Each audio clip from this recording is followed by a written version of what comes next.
Hi y'all, welcome to the 3P Homestead. Today we are talking about prep. So today I want to talk about the must-haves for an emergency prep situation. These are items that are going to go beyond your everyday items, beyond your well-stocked pantry. These are things to have for the unknowns. When there's a power loss for any extended amount of time, if you're having to, shelter in place for a storm or get ready to evacuate for whatever reason, society collapse, things like that. So this is just the start of your must-haves for a short-term emergency situation. So the first thing that everybody needs to have, of course, is water. So the goal is to have 1 gallon per person in the household per day. So the goal, you have to set your own goal. How many days do you want to have? I would recommend at least 30, but then you run into your storage problem, right? So where are you going to put all this water? So if you get the cases of the smaller bottles, Costco or the grocery store, you can start putting them under beds, things like that. Find some closet space, put one at the bottom of each closet. Just find some space because you're going to need water. Some houses, their water pump runs on electricity, so when the power goes out, you don't have running water. So make sure you have a good water supply. The second item I recommend is blankets. Lots of good heavy-duty blankets. Wool, of course, is super warm and versatile, but it's also something that I don't have because it's so humid here. But get some blankets, keep them high and dry. Another thing that you can get are, these are fairly inexpensive. I got this at Walmart for I think $2 or so. These are those emergency blankets. So grab a few of these, just have some blankets on hand. The next thing I have on the list is flashlights and lanterns and multi-pack. This lantern actually charges, runs on batteries, and has a charging port. So I got this at Sam's Club, but it's good to have some lanterns. And another tip would be that all of your flashlights and things of that nature are running on the same kind of batteries, so you don't have to worry about having multiple sizes. However, batteries is next on the list. So make sure you have a stockpile of multi-sized batteries. You never know how many you're gonna need, what you're gonna need them for. So make sure you have extra batteries on hand. The next thing I recommend is a radio. This is just a small little antenna. This one uses batteries. You can get solar radios, crank radios. Again, keeping batteries on hand for these types of things. But just to get those weather alerts or news alerts, so it's always good to have a radio.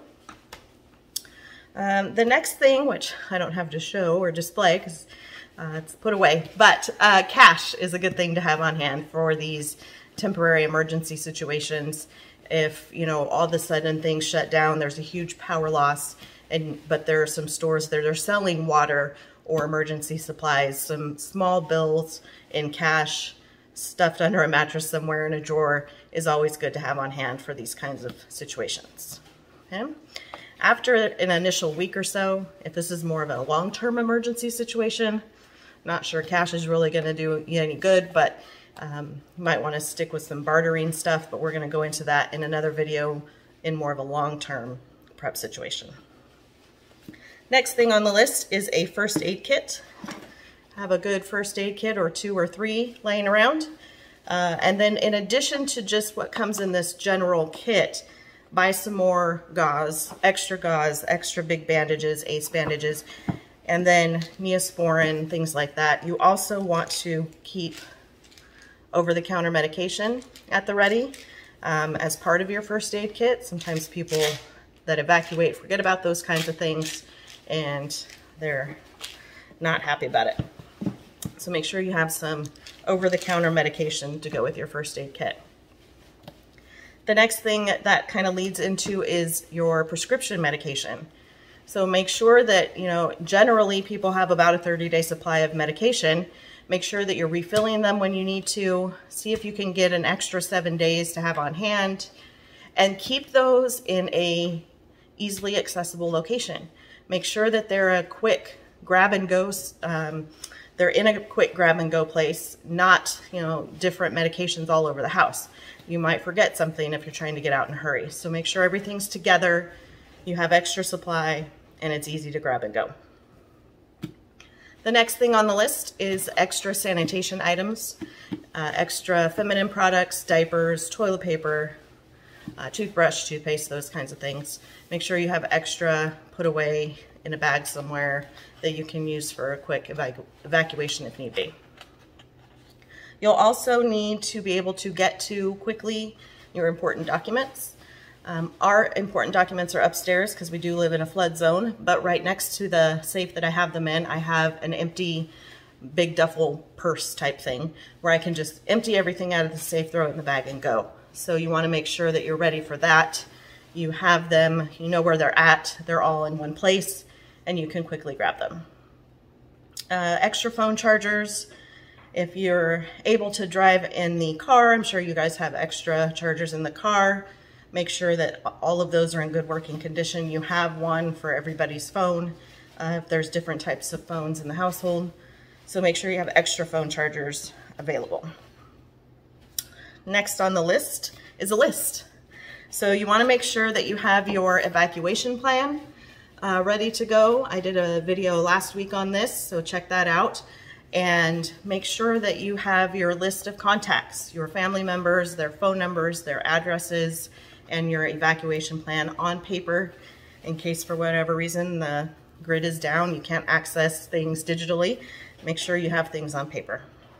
The next item are maps. So I keep this in my truck. This is a gigantic road atlas of America. And so a good idea is to have some paper maps. Go over how to read them. Some people don't know how. You know who you are. And just make sure you have access to some maps of your area. Or this was fairly inexpensive. I think it was only $22, and it is the whole United States. So got this on Amazon. Another thing that you want is a good multi-tool. A good sturdy multi-tool. This is stainless steel, has a pocket knife, file, all kinds of things on here. So make sure that you have a good set or good multi-tool. Have a couple. Have one in your emergency closet, have one in your vehicle. Always good to have extra of those lying around. And then the last thing I want to talk about is food. So we've talked in the past about keeping a stocked pantry, getting a year's worth of food in your home, but there's also that chance that you need to grab some emergency food.